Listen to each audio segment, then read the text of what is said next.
agar engkau memberi kendaraan kepada mereka. Lalu engkau berkata, aku tidak memperoleh kendaraan untuk membawamu. Lalu mereka kembali, sedang mata mereka bercucuran air mata karena sedih. Surah At-Taubah ayat 92. Mereka itulah yang tergolong orang-orang benar dan ikhlas, kuat kemauannya untuk memperoleh apa yang dijanjikan Allah, serta mengorbankan jiwa dan apa saja semata-mata untuk mencari keridhaan Allah Subhanahu wa taala. Bismillahirrahmanirrahim. Al-Habib Abdul Haddad membacakan sebuah hadis daripada Nabi SAW. Man sami'a nida farigan sahihan falam yajib fala sholata lahu. Maknanya barang siapa yang mendengar suara azan. Jadi azan di suatu masjid misalnya atau mushola yang dimana di situ didirikan sholat berjamaah.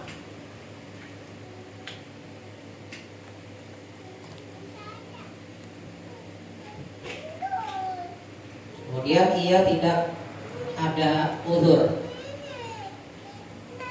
dan dalam keadaan sehat, tapi ia tidak mendatangi sholat berjamaah di tempat masjid atau mushola yang dikumandangkan azan di situ, maka tidak ada sholat baginya, tidak sempurna sholatnya. Sebagaimana daripada hadis sebelumnya, tidak sempurna baik itu 27 derajat bandingannya ataupun 25 derajat. Jadi di sini daripada hadis di sini yang pertama bahwa di suatu tempat entah itu masjid atau mushola yang mana di situ didirikan sholat berjamaah. Jadi misal kalau ada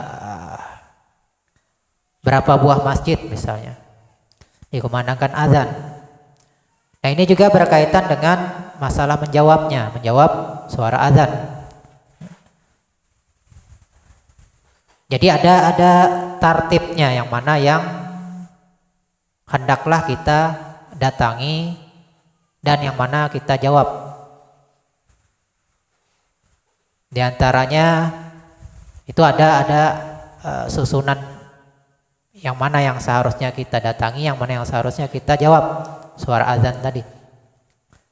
Di antaranya nanti yang paling dekat atau yang mana yang bakal kita hadiri sholat berjamaah di situ. Nanti tergantung daripada tartibnya, ada hal-hal yang berkaitan dengan diri kita, yang mana yang bakal kita bisa hadiri, yang mana yang paling dekat. Nah, paling tidak dari dua makna di situ. Nah, yang paling dekat atau yang mana yang bakal kita hadiri. Kalau misalnya yang bakal kita hadiri misalnya jaraknya 1 kilometer misal, yang dekat misalnya setengah kilo, tapi yang bakal kita hadiri yang 1 kilometer, maka ini yang kita dianjurkan untuk menjawabnya, karena yang bakal kita hadiri di situ. Adapun yang dekat, sekalipun dekat, tapi kita mau berjamaahnya di yang agak jauhan, sama-sama kedengaran suara azannya, maka kita misalnya bareng nih suara azannya, maka kita yang mana yang kita jawab, yang bakal kita hadiri tadi sholat berjamaahnya di situ. Nah, yang mana yang kita hadiri nanti ada tartibnya di bab fikih. Baik itu yang dekat misalnya atau yang imamnya lebih baik, lebih aslah, lebih alim misalnya. Nanti ada pertimbangan tertentu. Baik dari segi imamnya atau dari segi jamaah, jumlah jamaahnya.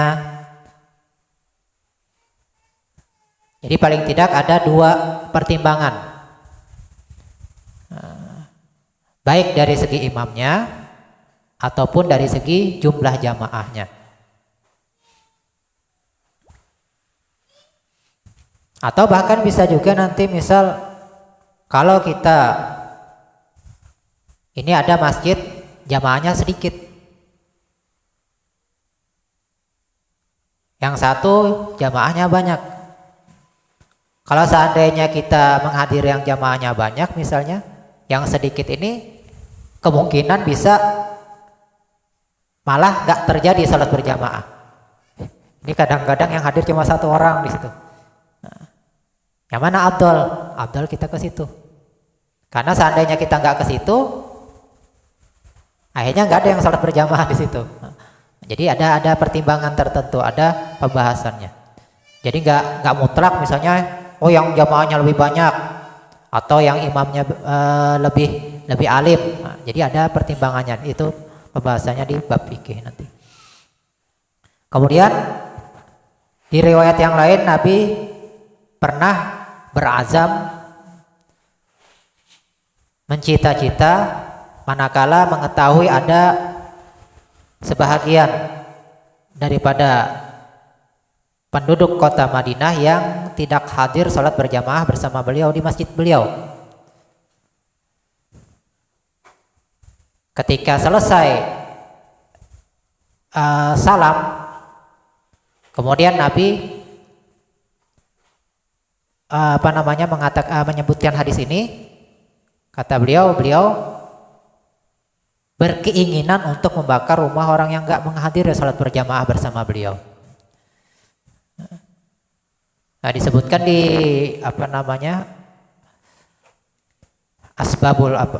sebab hadisnya itu golongan daripada kaum munafikin. Nah, sehingga kalau dari riwayat hadis di sini secara kasat mata hukumnya adalah fardu ain. Makanya di mazhab Imam Ahmad bin Hambal hukumnya fardu ain menghadiri salat berjamaah karena mengambil dalil daripada hadis ini. Karena Nabi mencita-cita membakar rumah orang yang tidak menghadiri salat berjamaah bersama beliau. Nah, tapi kembali kepada pembahasan sebelumnya. Nah, jadi yang paling asoh, yang paling muktamad itu adalah hukumnya fardu kifayah. Salat berjamaah hukumnya fardu kifayah.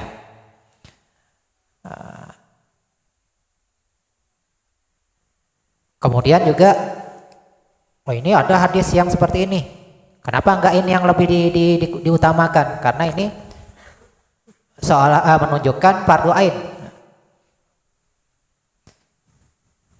Nah, ada disebutkan di kitab fikih. Kenapa lebih diutamakan hukum fardu kifayahnya? Nah, diantaranya juga ada hadis Nabi yang hukumnya hasan. Hasan itu setingkat di bawah sahih. Bedanya cuma kekuatan perawinya aja, ataupun kesikohan, kekuatan hafalan si periwayat hadis. Jadi hadisnya hasan. Di dalam Sunan Abi Daud disebutkan, ma min salasatin fi qaryatin aw badwin la tuqamu fihi mushalah illa istahwadha alaihimu syaitan ay ghalaba fa alaika bil jamaah fa innama ya'kulu dhi'bu minal ghanami al qasiyata. Jadi dari hadis di sini disebutkan yang maknanya tidaklah ada tiga orang, minimal 3 orang, yang mana 3 orang ini berada di kota atau desa, yang mana di kota tersebut ataupun desa tersebut tidak dilaksanakan sholat, maka bakal menguasai kampung tersebut atau kota tersebut oleh syaitan. Maka kata Nabi, maka lazimilah oleh kalian untuk sholat berjamaah.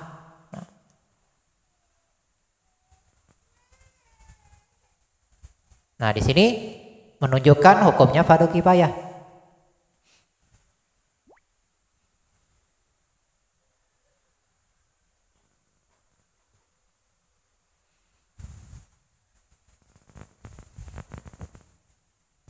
Fa'innama, maka sungguhnya tidak bakal memakan oleh serigala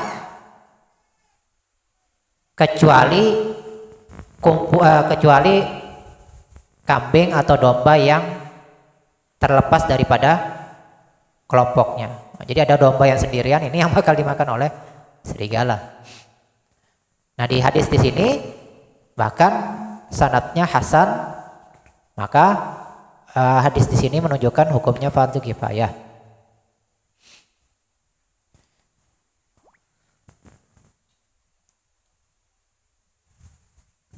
Kemudian ada hal yang melepaskan dosa dengan meninggalkan sholat berjamaah. Itu ada beberapa uzur ataupun alasan. Jadi nggak bisa menghadiri sholat berjamaah dengan adanya uzur. Uzur itu alasan yang diperbolehkan di syariat yang bisa melepaskan orang yang mempunyai uzur tadi daripada dosa dengan sebab meninggalkan sholat berjamaah tadi. Jadi uzur ini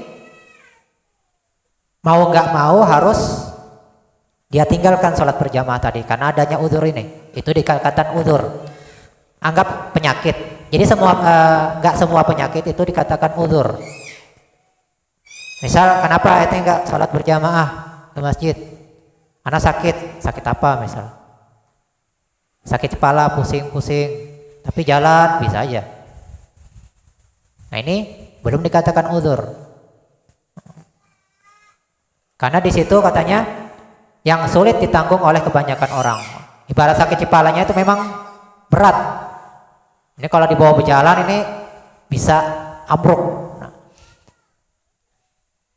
Nah, itu contohnya diantaranya. Atau di sini dicontohkan diare, buang air besar, sebentar-bentar pingin buang air besar. Nah, ini bisa menjadikan uzur.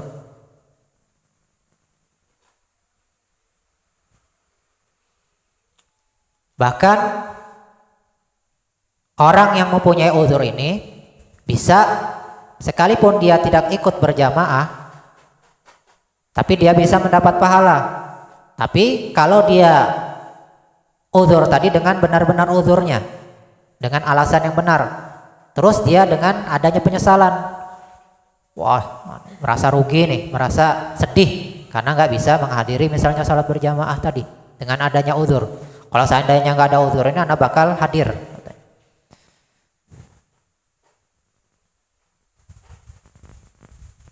Nah, ini dia bahkan bisa mendapatkan pahala karena uzurnya benar.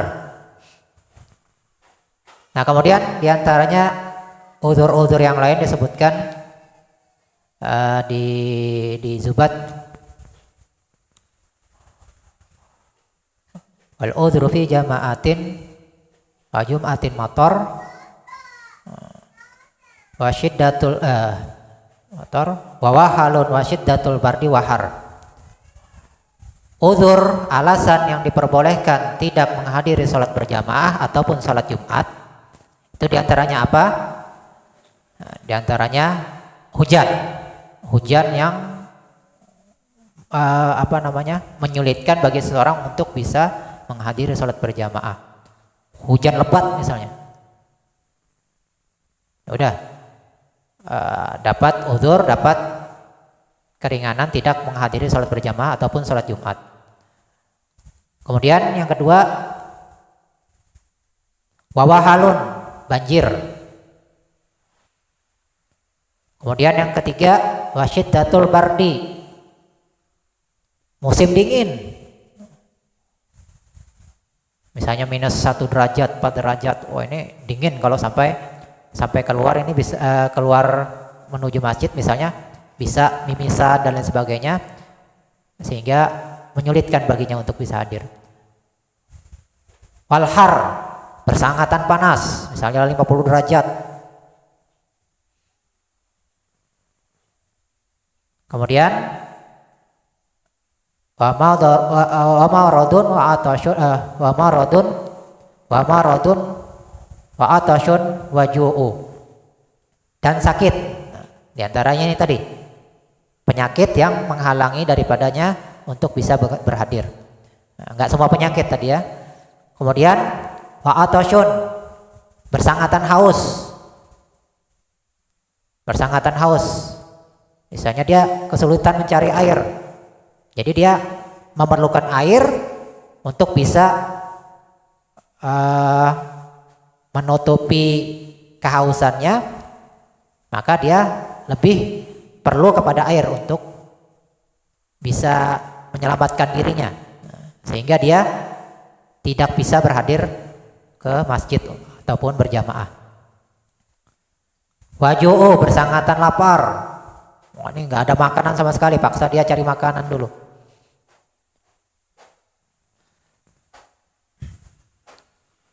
Qad zahara wa ghalabal huju'u.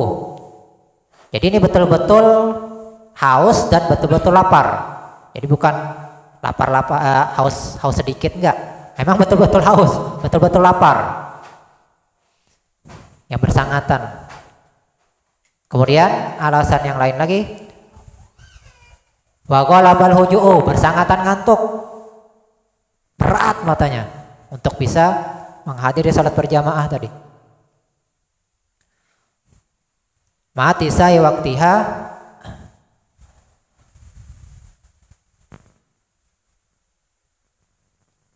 mati saya waktiha wa uri, mati saya waktiha wa uri. Tadi yang bersangatan lapar, bersangatan haus, dan bersangatan ngantuk tadi, itu kalau misalnya memang nggak cukup waktunya. Tapi kalau misalnya waktunya masih cukup, udah selesaiin dulu, cari minum dulu, cari makan dulu, hilangkan ngantuk dulu. Kalau sudah hilang, waktunya masih ada, diusahakan lagi sholat berjamaah. Tapi kalau waktunya memang nggak cukup, nah baru dapat uzur. Jadi misalnya masih panjang waktunya sholat isya, wah lapar betul nih. Jadi misalnya anggap jam 7:30 misalnya sholat isya, wah anak nggak bisa hadir nih, anak lapar betul nih. Ya udah, cari dulu makanan, makan. Selesai misalnya jam 8, nah cari lagi sholat jamaah. Sudah selesai tadi, sudah selesai makannya, nggak lapar lagi, tetap harus mencari sholat berjamaah. Jadi belum hilang tuntutan untuk sholat berjamaah, karena waktunya masih ada. Tapi kalau misalnya sholat maghrib misal jam 6:30 misalnya, wah lapar betul, ya udah cari makan dulu.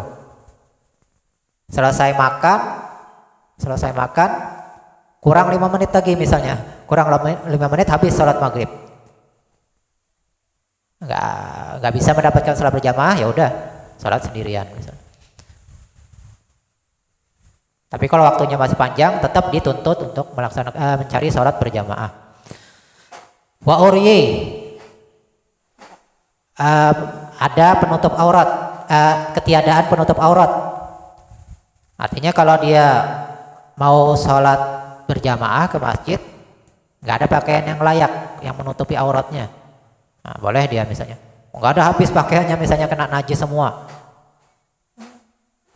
atau memang nggak ada sama sekali, habis misalnya kena kebanjiran atau lain sebagainya, sehingga nggak ada penutup auratnya. Ada buat misalnya celana pendek aja, artinya masih ada auratnya yang terbuka. Ini dia dapat uzur untuk tidak menghadiri sholat berjamaah atau sholat Jumat. Bahkan misalnya orang nggak punya pakaian sama sekali, ya udah sholat sendirian misalnya, sekalipun dia nggak ada penutup aurat, setelah dia berusaha untuk mencari penutup aurat, boleh dia melaksanakan sholat misalnya tanpa menutup seluruh auratnya.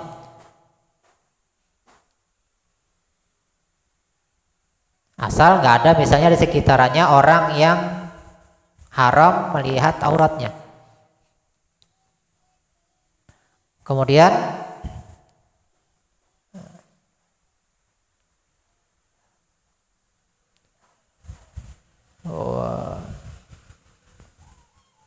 wadhirihin karihin niyi, dan seandainya kita habis makan makanan yang menyebabkan mulut kita berbau. Niyi di sini misalnya bawang mentah, habis makan bawang mentah atau petai misalnya atau jengkol, wah berbau mulutnya. Datang waktu sholat berjamaah misalnya. Kalau anak hadir ini takutnya ganggu orang ini. Terus dia sudah berusaha misalnya menghilangkan, masih ada. Nah, boleh dia tidak menghadiri sholat berjamaah atau sholat Jumat dengan uzur dia kesulitan untuk menghilangkan bau dengan sebab misalnya makan makanan tadi daripada mulutnya yang bisa mengakibatkan terganggunya orang jamaah yang di sekitaran dia.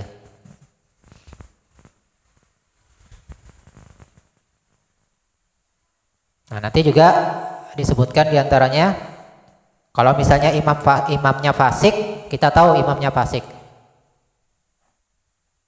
Nah, itu bisa hukumnya makruh. Makruh kita tahu, kita di masjidnya situ imamnya fasik.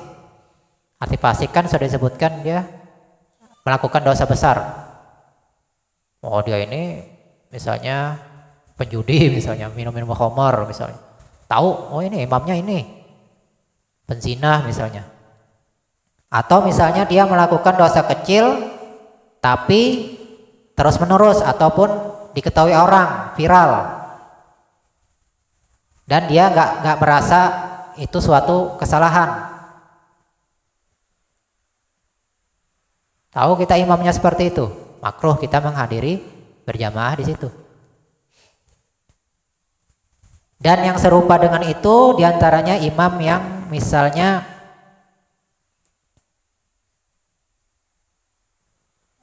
tam itu bacanya nggak jelas, makhrajnya amburadul bacaannya. Makna tam ini banyak. Ada juga misalnya dia hurufnya itu seolah-olah kebanyakan huruf ta sama huruf mim. Kaf jadi ta misalnya. Nun sama dengan mim misalnya. Siratal ladzina an'amta alaihim. Jadi ta sama mim ini paling banyak. Atau tadi bacanya cepat sehingga nggak bisa dipaham apa yang dia baca. Bacanya nggak jelas. Makruh juga berhadir di situ. Atau misalnya si imam kita tahu dia bacaannya mengandung kesalahan yang tidak merubah makna. Kalau yang seandainya merubah makna, jangan kita ikuti, haram. Karena sudah bahaya. Kayak misalnya iyyaka na'budu. Nah, iyanya enggak bertasydid, iyyaka na'budu. Nah, ini jangan. Itu enggak boleh sama sekali. Tapi kalau misalnya enggak berubah makna, itu makruh kita menghadirinya.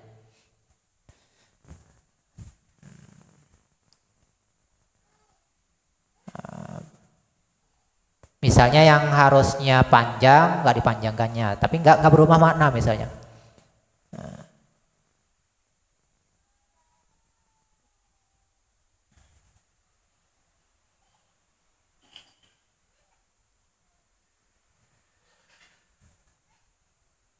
Nah, itu juga makruh kita menghadiri imam yang seperti itu.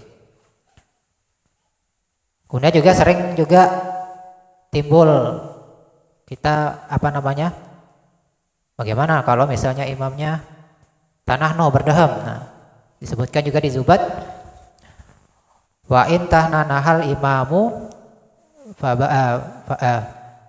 in tahnanahal imamu fabada harfani fa aula dawamul iktida.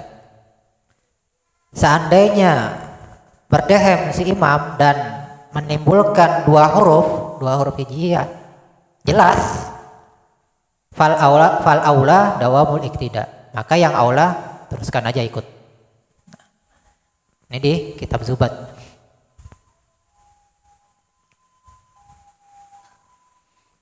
Yang aula kita ikut aja terus, lebih bagus.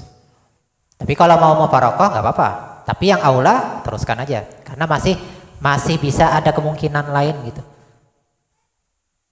Nggak sengaja kah atau apakah? Nah ada kemungkinan yang bisa diihtimalkan.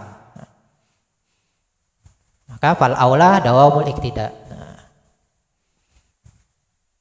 Kata Ibnu Ruslan di dalam kitab Zubat. Nah, seperti itu.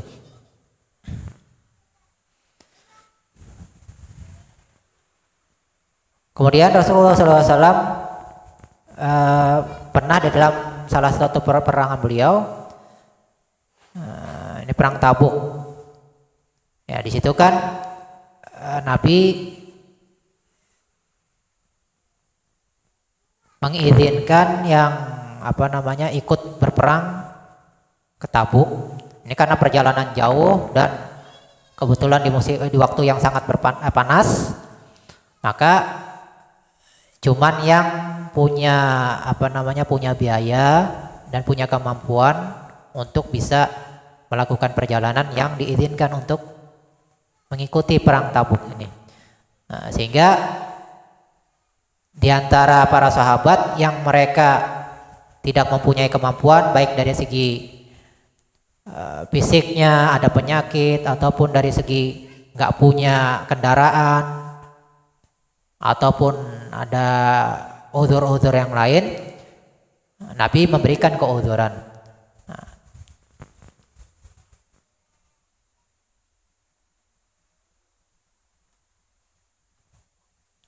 Nah, sehingga di dalam Al-Quran disebutkan tidak ada dosa. Nah, ini kepada para sahabat yang mereka punya uzur. Jadi mereka ini minta, ada ndak kendaraan buat kami lagi? Ya, sudah nggak ada lagi.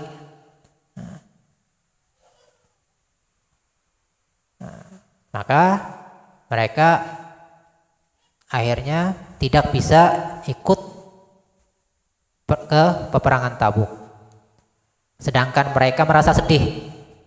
Wah, anak nggak bisa ikut bersama Nabi ini hadir perang Tabuk. Sedih, menyesal. Nah, inilah orang yang benar, karena mereka kepingin tapi mereka ada uzur. Nah, sehingga uzur di sini memang dengan kemauan yang ada. Jadi ada uzur, tapi kemauannya sebenarnya tetap misalnya menghadiri sholat berjamaah. Tapi karena uzur ini sehingga menghalangi dia untuk bisa sholat berjamaah. Dan dia mengorbankan apapun untuk semata-mata mencari keridhaan Allah Subhanahu wa taala. Nanti juga selanjutnya disebutkan bagaimana kalau misalnya ada uzur seperti yang sudah disebutkan, misalnya imamnya fasik dan lain sebagainya. Nah, bagaimana misalnya? Mungkin itu dulu, mudah-mudahan kita bisa mendapatkan ilmu yang bermanfaat, bisa kita amalkan daripada ilmu-ilmu yang kita dapatkan, menjadi bekal kita kelak di kubur kita dan di hari kiamat, dan bisa menjadikan kita istiqomah dalam menuntut ilmu dan beribadah kepada Allah Subhanahu wa taala dan taat kepada Allah dan Rasulnya, dan mudah-mudahan kita semua dimatikan dalam husnul khatimah, amin ya rabbal alamin. Mungkin itu dulu yang bisa disampaikan, kurang lebih mohon maaf, wal afu minkum, wallahu subhanahu wa taala alam. لا إله إلا الله الموجود في كل زمان لا إله إلا الله الموجود في كل زمان لا إله إلا الله المعبود في كل مكان